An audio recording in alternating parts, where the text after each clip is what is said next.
அனைவருக்கும் வணக்கம். இன்றைய செப்டம்பர் 21 என்னென்ன பங்கு சந்தையில் தகவல் சொல்லியிருக்காங்க பார்க்கலாம். வழக்கமாக டிஸ்கிரைபர் நம்ம சேனல் முழுக்க ஒரு இன்ஃபர்மேஷன் சேனல் தான். நம்ம சொல்கிறது எல்லாமே தகவல் மட்டும்தான், ரெக்கமெண்டேஷன் கிடையாது. நம்ம செபிஸ்ட் அட்வைஸும் கிடையாது. நீங்கள் உங்கள் செபிஸ்ட் அட்வைஸ்ட்டு அந்த தகவல் இன்ஃபர்மேஷன்லாம் கரெக்டு தானங்க தான் கன்ஃபார்ம் பண்ணிக்கோங்க. நம்ம சேனல் டெய்லி வீடியோ போட்டுறோம். ஸோ நியூஸ் இல்லாதனால இப்போ 2 நாளைக்கு ஒரு வீடியோ தான் போடுறோம். ஏன்னா இது வந்து காலண்டோட இறுதி. ஸோ நெக்ஸ்ட்டு அக்டோபர்லேருந்து நியூஸ் ஸ்டார்ட் ஆகும். ஸோ அன்றைக்கெலாம் நீங்கள் பார்த்தீங்கன்னா 2 வீடியோ கூட வரும், காலையில் மாலையிலையும். பட் இப்போதைக்கு நியூஸ் இல்லாதனால 2 நாளைக்கு ஒரு தடவை வீடியோ தான் போடுறேன். இன்றைக்கி நம்ம வீடியோவில் பெருசாக நியூஸுங்கிறது ஒன்றும் இல்லை. நீங்கள் ஒன்று முக்கியமாக பார்க்கணுன்னா இந்த ரைட் இஷ்யூ இல்லை அந்த ஐபிஓ அது வேணால் பார்க்கலாம். அது நீங்கள் வீடியோ வேணால் ஸ்கிப் பண்ணி பார்த்துக்கோங்க. மற்றபடி dividend share, order received by listed companies, right issue, IPO, upcoming board of directors meeting, கடைசியாக நம்ம பார்க்குறது ஒரு நண்பரோட கேள்விக்கு என்னோட பதில். ஸோ இந்த வருஷப்படி தான் இருக்குது. நீங்கள் எது வேணுமோ அதை நீங்கள் ஸ்கிப் பண்ணி பார்த்துக்கோங்க.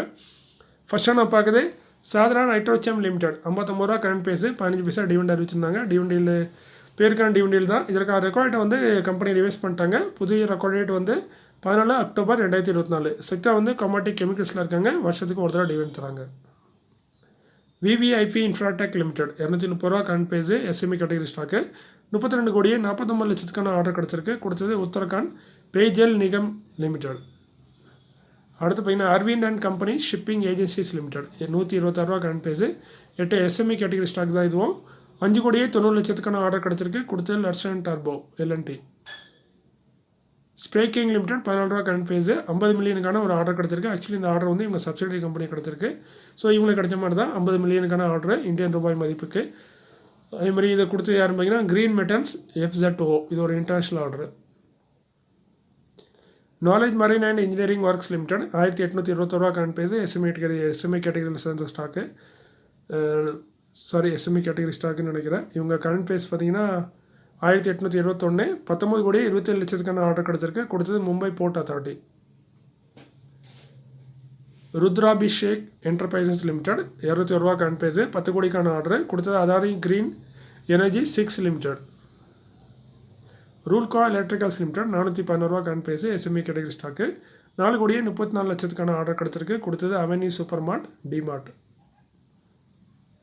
பாரத் ஹெவி எலக்ட்ரிக்கல்ஸ் லிமிடெட் 266 ரூபா கரண்ட் பேஸு, 6100 கோடிக்கான ஆர்டர் கிடச்சிருக்கு. இது எக்ஸ்க்ளூடிங் ஜிஎஸ்டி. இதோட நம்ம ஜிஎஸ்டி ஆட் பண்ணோம்னா வேற எங்கேயோ போயிடும், 7000 தாண்டிடும். ஸோ கொடுத்தது யாருன்னு பார்த்தீங்கன்னா என்டிபிசி லிமிடெட். இவங்க தான் இந்த ஆர்டர் கொடுத்துருக்காங்க. நல்ல ஒரு பெரிய ஆர்டர் தான் நம்ம பாரத் ஹெவி எலக்ட்ரிக்கல் லிமிடெட் கிடச்சிருக்கு. கிட்டத்தட்ட 6100 கோடி எக்ஸ்க்ளூடிங் ஜிஎஸ்டி. அடுத்து நம்ம பார்க்க பார்த்தீங்கன்னா ஜியோஜித் ஃபைனான்ஷியல் சர்வீசஸ் லிமிடெட் 152 ரூபா கரண்ட் பேஸு. இவங்க வந்து ஃபண்ட் ரைஸ் வந்து அறிவிக்க போகிறாங்க. அதான் நம்ம ரைட் இஷ்யூ கொடுக்க போகிறாங்க. பட் முழு டீட்டெயிலாக கொடுக்கல, அதுதான் பிரச்சனையே. 200 கோடிக்கான ரைட் இஷ்யூ கொண்டாடுறாங்க. அதான் நம்ம பணத்தை அவங்க மார்க்கெட்லேருந்து கலெக்ட் பண்ண போகிறாங்க. ரைட் இஷ்யூ ப்ரைஸ் வந்து நிர்ணயிச்சிட்டாங்க. 50 ரூபான்னு சொல்லியிருக்காங்க. ஃபேஸ் வேல்யூ 1 ரூபா இருக்குது. So 50 ரூபாங்கும்போது 49 ரூபாங்கிறது premium. ஸோ டோட்டல் நம்ம 50 ரூபா கொடுக்குற மாதிரி இருக்கும் கம்பெனிக்கு. ரேஷியோ பார்த்திங்கன்னா 1:6 தராங்க. நம்ம 6 ஷேர் வச்சுருந்தா ஒரு ஷேர் வந்து 6 ஷேர் வந்து நமக்கு கிடைக்கும். இது எப்போ ஓப்பன் ஆகுது, ரெக்கார்ட் டேட், எக்ஸ் டேட், இதெல்லாம் இன்னும் கம்பெனி அனௌன்ஸ் பண்ணல. ஸோ கூடிய வரையில் வரும். ஸோ ஸ்டாக் ஹோல்ட் பண்ணிங்கன்னா கொஞ்சம் தொடர்ந்து ஃபாலோ பண்ணிட்டே இருங்க. அடுத்து நம்ம சொன்ன இந்த ஐபிஓ பார்த்திங்கன்னா மன்பா ஃபைனான்ஸ் ஐபிஓ. இந்த கம்பெனியோட ஐபிஓ தான் புதுசாக வந்திருக்கு. இவங்க தான் கொஞ்சம் கிரே மார்க்கெட் ப்ரீமியம்லாம் கொஞ்சம் டீசெண்டாக இருக்குது. அதுமாதிரி இது வந்து ஒரு normal IPO, main board IPO. So அதனால தான் இதை நான் சேர்த்துருக்கேன். எஸ்எம்இ ஐபிஓ வந்து டெய்லி நடந்துட்டு தான் இருக்குது. பட் அது வந்து பெரிய லாட் சைஸில் இருக்கும். ஸோ அதனால் நான் மென்ஷன் பண்ணல. அதேமாதிரி அதில் எதுவுமே ஒரு நல்ல இது கொடுக்குற மாதிரி கம்பெனி எதுவும் வரல. ஸோ இப்போதைக்கு பார்த்திங்கன்னா இந்த நார்மல் ஐபிஓ இது 50% வரைக்கும் கிரே மார்க்கெட் ப்ரீமியம் இருக்குது. இந்த ஐபிஓ ஓப்பன் ஆகுது பார்த்திங்கன்னா 23 செப்டம்பரில் ஓப்பன் ஆகுது. க்ளோஸ் ஆகுது 25 செப்டம்பர். லிஸ்டிங் ஆகிறது 30 செப்டம்பருக்கு லிஸ்ட் ஆகுது. ஐபிஓ சைஸ்ன்னு பார்த்தீங்கன்னா ப்ரைஸ் பார்த்தீங்கன்னா 114 120 ரூபா. ஸோ இதை வந்து மொத்தம் பார்த்தீங்கன்னா 150 கோடியே 84 லட்சத்துக்கான ரைட் இஷ்யூ இது. So IPO. ஸோ எல்லாமே ஃப்ரெஷ் இஷ்யூ தான். ஸோ புதுசாக கொடுக்குறாங்க ஷேரை. ஃபேஸ் வேல்யூ 10 ரூபா நிர்ணயிச்சிருக்காங்க. ஐபிஓ பார்த்திங்கன்னா நம்ம மினிமம் லாட் சைஸ் பார்த்திங்கன்னா 15,000 பிளாக் பண்ணுற மாதிரி இருக்கும் அக்கௌண்ட்டில். நம்ம வந்து ஸ்மால் HNA இருந்தால் 14 லாட் வரைக்கும் நம்ம அப்ளை பண்ணலாம். ஸோ 15,000 இதுக்காக கொடுக்குற மாதிரி இருக்கும். லாட் சைஸில் பார்த்திங்கன்னா 125 ஷேர் வரும். ஸோ நீங்கள் 2 லாட் வாங்குறீங்கன்னா கிட்டத்தட்ட 250 ரூபா அதில் ஷேர்ஸ் வாங்குற மாதிரி இருக்கும். ஸோ இந்த கம்பெனியோட ஃபண்டமெண்டல் பார்த்திங்கன்னா இவங்க வந்து ஃபைனான்ஷியலில் தான் இருக்காங்க. முக்கியமாக பார்த்திங்கன்னா 2 வீலர் 3 வீலர் எலக்ட்ரிக் வெஹிக்கல்ஸு, அதுமாதிரி பர்சனல் லோனு, ப்ரைவேட் லோனு, இப்படி நிறையப்பட்ட லோனில் கொடுத்துட்ருக்காங்க.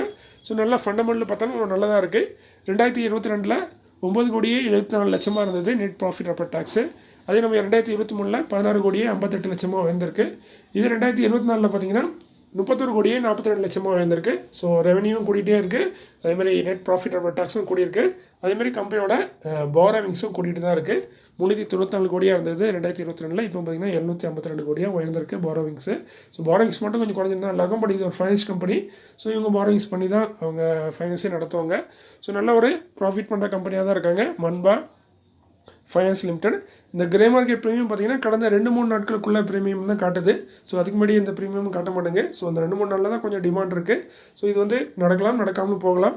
ஸோ இப்போதைக்கு பார்க்கும்போது நல்ல ஒரு ப்ரீமியம் இருக்க மாதிரி தான் தெரியுது. 50% வரைக்கும் நம்ம லிஸ்டிங் ஏன் கொடுக்குற மாதிரி கரண்ட் ஸ்டேட்டஸில் சொல்லுது. பட் ஐபிஓ முடியும் போது தான் தெரியும் இது என்ன மாதிரி நடக்குன்னு. ஸோ இந்த ஸ்டாக்கை நீங்கள் வாங்கதான் முடியாது பண்ணிங்கன்னா உங்கள் ஃபைனான்ஸ் அட்வைஸ் கேட்டுக்கோங்க. ஸோ இது வந்து நான் ஒரு தகவலாக மட்டும் தான் சொல்கிறேன். ஸோ இந்த தகவலும் உங்களுக்கு பயனுள்ளதாக இருக்கும்னு நம்புகிறேன். அதுமாதிரி இதோட நியூஸ் முடிஞ்சதுன்னு நினைக்காங்க. இன்னொரு சின்ன நியூஸ் இருக்குது. அது என்னென்னு பார்த்தீங்கன்னா upcoming board of directors meeting may consider. இது ஒரே ஒரு ஸ்டாக் தான். ஸ்ரத்தா பிரைம் ப்ராஜெக்ட் லிமிடெட் 187 ரூபா கரண்ட் பேஸு. 30 செப்டம்பரில் போர்டு மீட்டிங். அந்த போர்டு மீட்டிங்கில் டிவெண்ட் கொடுத்து மூடுப்போன்னு சொல்கிறாங்க. இது வரைக்கும் எந்த ஒரு டிவெண்டும் தரல. ஸோ பெருசாக டிவெண்ட் தரதுக்கான வாய்ப்பு இருக்க மாதிரி எனக்கு தெரியல. செக்டர் பார்த்தீங்கன்னா ரெசிடென்ஷியல் கமர்ஷியல் ப்ராஜெக்ட்டில் இருக்காங்க Shraddha prime project limited. So news முடிஞ்சது. நண்பர் ஒரு 2-3 தடவை தொடர்ந்து கேட்டுகிட்டே இருக்காரு. ஸோ எல்லா கேள்விக்கும் நான் பதில் கொடுக்கணும் இல்லையான்னு கேட்டிங்கன்னா இல்லைன்னு தான் சொல்லுவேன். அதை நான் ஒத்துக்கிடுறேன். பட் என்னென்னா சில கேள்விகள் சில நேரம் ஒரு சில நாளாக அடிக்கடி கேட்கும்போது நம்மளுக்கே கொஞ்சம் இதாக இருக்கும், ஃபீலிங்காக வந்துடும். அந்த மாதிரி ஒரு ஃபீலிங் வந்து அவருக்கு கேள்வி தான். அதுமாதிரி இவர் கேட்ட கேள்வி கூட முதல்ல நான் ஏதோ ஒரு கம்பெனின்னு நினச்சேன். ஸோ நீ வீடியோ முடிஞ்சதே நீங்கள் ஸ்கிப் பண்ணால் இதுமாதிரி ஸ்கிப் பண்ணிட்டு போயிருங்க. அந்த வீடியோ பார்த்த நண்பர் மட்டும் மேற்கொண்டு பார்க்கலாம். இந்த பேரை கேட்டோடனே GICREன்னு பார்த்தோன்னே நான் ஏதோ ஒரு லோக்கல் கம்பெனி போல இருக்குன்னு நினச்சேன். ஆக்சுவலி அந்த கம்பெனி என்னென்னு பார்த்தீங்கன்னா அது வந்து actually general insurance corporation of India. அதாவது நம்ம ஜென்ரல் இன்சூரன்ஸ் கார்பரேஷன் ஆஃப் இந்தியாவை தான் ஷார்ட் ஃபார்மாக அப்படி போட்டிருக்காங்கன்னு நினைக்கிறேன். எனக்கே அது தெரில. ஸோ கரண்ட் ப்ரைஸ் பார்க்கலாம் 394. ஸோ 50 வீக் ஆகி லோ ரெண்டுக்குமே இடையில தான் ட்ரேட் ஆகிட்டு இருக்கு. அதுமாதிரி நல்ல ஒரு டிவெண்ட் டீல் இருக்குது இந்த கம்பெனியில். கிட்டத்தட்ட 2.5% வரைக்கும் டிவெண்ட் டீல் தராங்க. ஸோ நல்லாயிருக்கு. புக் வேல்யூ பார்த்தாலும் 330 ரூபா. இன்ட்ரெஸ்டிக் வேல்யூ பார்த்தாலும் 387 ரூபா. ஸோ ரெண்டுமே பார்க்கும்போது ஸ்டாக் ஆனது கரண்டில் நல்ல ஒரு ப்ரைஸில் தான் இருக்குது. அதேமாதிரி நம்ம பிஇ பார்த்தாலும் நல்ல ஒரு பிஇ தான் இருக்குது. அதேமாதிரி மார்க்கெட் கேப்பும் ஓரளவுக்கு மிட் கேப்புக்கும் லார்ஜ் கேப்புக்கும் இடையில இருக்குது. ஸோ லார்ஜ் கேப் கூட சொல்லலாம். அதுமாதிரி ROE ரெண்டுமே டீசெண்டாக தான் இருக்குது. அதுமாதிரி நல்ல கம்பெனிலாம் ரிசர்வ் வச்சுருக்காங்க. ஸோ இது நல்ல ஒரு ப்ளஸ் பாயிண்ட்டு. ஸோ ஓவரால் பார்த்தீங்கன்னா கம்பெனி நல்ல ஒரு சூப்பரான கம்பெனி மாதிரி தான் இருக்குது. எந்த ஒரு பிரச்சனையும் இருக்க மாதிரி எனக்கு தெரியல. நல்லா நெட் ப்ராஃபிட் பண்ணுறாங்க. FIS ஹோல்டிங் கொஞ்சமாக இருக்குது. அதே நம்ம ப்ரொமோட்டர் ஹோல்டிங் பார்த்திங்கன்னா நல்ல சூப்பரான ஹோல்டிங் வச்சுருக்காங்க.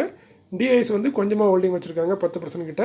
ஸோ ப்ரொமோட்டர் கையில் தான் அதிகமான ஹோல்டிங் இருக்குது. முக்கியமாக பார்த்திங்கன்னா நம்ம பப்ளிக் ஹோல்டிங் பார்த்திங்கன்னா வெறும் 2% தான் இருக்குது. ஒரு கம்பெனியில் எவ்வளோக்குள்ள பப்ளிக் ஹோல்டிங் கம்மியாக இருக்கும் அந்தளவுக்கு கம்பெனி நல்ல கம்பெனி. அந்த வகையில் பார்த்திங்கன்னா நல்ல சூப்பரான கம்பெனியாக தான் இருக்குது. கீழே நம்ம பார்க்குறது net profit after tax. So இது எல்லா வருஷமும் நல்லா ப்ராஃபிட் பண்ணிட்டு வந்திருக்காங்க. ஒரே ஒரு வருஷத்தில் மட்டும் 2020 நினைக்கிறேன் 186 கோடி லாஸ் பண்ணியிருக்காங்க. அதுக்கப்புறம் பார்த்திங்கன்னா மேபி அது கொரோனாவாக என்னென்னு தெரில. அதுக்கப்புறம் கம்பெனியோட ப்ராஃபிட் வந்து நல்லா இன்க்ரீஸ் ஆகிட்டு தான் இருக்குது. இதில் நான் நோட் பண்ண இன்னொரு விஷயம் என்னென்னு பார்த்தீங்கன்னா ப்ரொமோட்டர் ஹோல்டிங் 85% சூப்பராக தான் இருக்குது. FIS ஹோல்டிங்கும் சூப்பராக இருக்குது, கொஞ்சம் பரவாயில்ல. DIS வந்து நல்ல டீசெண்டான ஹோல்டிங்கு. அப்புறம் பப்ளிக் ஹோல்டிங் கம்மியாக இருக்குது. ஸோ எல்லாமே நல்லா சூப்பராக இருக்குது. பட் இதில் என்னென்னு பார்த்தீங்கன்னா இன்னொரு விஷயம், ஸ்டாக் வந்து பார்த்திங்கன்னா ஒரு 2020 வரைக்கும் அப்புறம் ஆப்ரேட்டிங் மார்ஜின் பார்த்திங்கன்னா மைனஸில் இருந்துச்சு. ஸோ 2021 அப்புறம் தான் கம்பெனி வந்து ப்ராஃபிட், அதாவது ஆப்ரேட்டிங் மார்ஜின் வந்து ப்ராஃபிட்க்கு வந்திருக்கு. ஸோ அதுக்கப்புறம் தான் கம்பெனி நல்லா ப்ராஃபிட் பண்ணுறாங்க. இது என்ன காரணம்னு தெரியல. மற்றபடி கம்பெனியோட ஃபண்டமெண்டல் பார்த்திங்கன்னா குறை சொல்கிற மாதிரி ஒன்றுமே இல்லை. அதுமாதிரி ரீசெண்டாக இந்த கம்பெனியில் ஆஃபர் ஃபார் சேல் கூட வந்துச்சு. ஏன்னா வந்து தான் ஆகணும், வேறு வழி இல்லை. ஏன்னா ப்ரொமோட்டர் கையில் 85% வச்சுருக்காங்க. ஆஸ் பர் ரூல்ஸு 75% தான் வைக்கணும். ஸோ அவங்க கொஞ்சமாக அந்த ஆஃபர் ஃபார் சேல் மூலமாக இப்போ இதை ஷேரை விற்றுட்டே தான் வருவாங்க. அது விற்கிறது வேறு யாரும் இல்லை, நம்ம பிரசிடென்ட் ஆஃப் இந்தியா. ஏன்னா இந்த கம்பெனியோட ஓனரே பார்த்திங்கன்னா கவர்மெண்ட் ஆஃப் இந்தியா தான். ஸோ பிரசிடென்ட் ஆஃப் இந்தியா மூலமாக தான் அவங்க விற்றுட்ருக்காங்க. ஸோ இந்த இதை 75% கொண்ட வரைக்கும் அப்பப்போ ஆஃபர் ஃபார் சேல்னு நடந்துகிட்டே இருக்கும். ஸோ மற்றபடி இந்த ஸ்டாக் பார்த்திங்கன்னா நல்ல ஒரு சூப்பரான ஸ்டாக்கு, நல்ல ஒரு ஃபண்டமெண்டலாக இருக்குது, நல்ல ஒரு டிவிடெண்டும் தராங்க, நல்லா ரிசர்வ் வச்சுருக்காங்க. மேற்கொண்டு இந்த ஸ்டாக்கில் பெருசாக சொல்கிற மாதிரி ஒன்றும் இல்லை, நல்ல சூப்பரான ஸ்டாக்கு. ஸோ இந்த ஸ்டாக்கை பற்றி நான் சொல்லிட்டேன். நீங்கள் ஸ்டாக்கை பற்றி கேட்டிங்களா நியூஸை கேட்டிங்களான்னு எனக்கு தெரியாது. ஸோ நியூஸு ரெண்டுமே சேர்த்து தான் சொல்லியிருக்கேன். ஸோ இப்போதைக்கு இந்த ஸ்டாக்கில் வேறு எந்த நியூஸும் இல்லை. நல்ல டிவிடெண்ட் தரக்கூடிய நல்ல ஒரு சூப்பரான ஸ்டாக்காக தான் இருக்காங்க நம்ம general insurance corporation of India. எதுக்கு நீங்கள் உங்கள் 5 ஸ்டார் அட்வைஸ் கேட்டுக்கோங்க. ஸோ மீண்டும் ஒரு நல்ல காலையில் உங்களை சந்திக்கிறேன். இப்படிக்கு